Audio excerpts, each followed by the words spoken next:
విష్ణుమూర్తి మత్స్యావతారం, నోవాహు వాడ ప్రమాదం ఈ రెండింటిని ఎప్పుడైనా కంపేర్ చేసి చూసారా? మొత్తం సెనారియో అంతా ఆల్మోస్ట్ సిమిలర్గా ఉంటుంది. ఈ రెండు జరగడానికి ఒకటే రీజన్ ఏంటంటే, భూమి మీద పాపం భరించలేనంత, టాలరేట్ చేయలేనంత రేంజ్కి పెరిగిపోయి ఇద్దరు దేవుళ్ళు కూడా భూమిని నాశనం చేద్దామని అనుకుంటారు.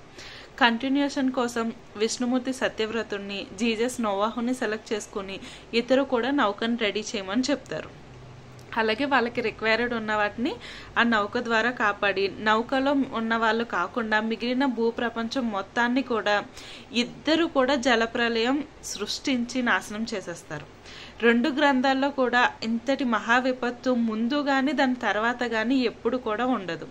జీసస్ నోవాహుకు చెప్తాడు ఇంతటి మహా విపత్తు మళ్ళీ కలగదు అని. అలాగే విష్ణుమూర్తి దాని తర్వాత 8 అవతారాలు ఎత్తుతాడు.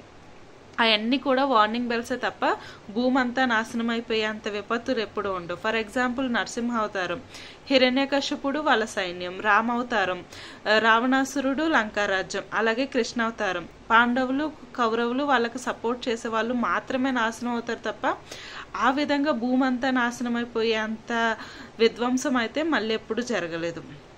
అలాగే బ్రహ్మ, విష్ణు, శివుడు ట్రయో, తండ్రి, కుమార, పరిశుద్ధాత్మ ట్రయో ఉంటుంది. ఆ తర్వాత ఇప్పుడు రాబోయేది కల్కి అవతారంలో మొత్తం భూమి అంతా నాశనం అయిపోయి సత్యయుగం స్టార్ట్ అవుతుంది అని చెప్తారు.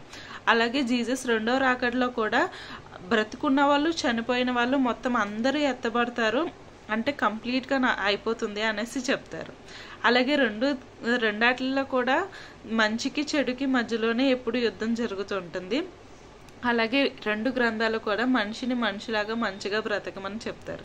ఇలా ఈ రెండింటిని కంపేర్ చేస్తూ సిమిలర్గా ఉన్న పాయింట్స్ మీకేమన్నా తెలిస్తే కామెంట్ చేయండి. నచ్చితే కనుక లైక్ చేయండి. Thank you.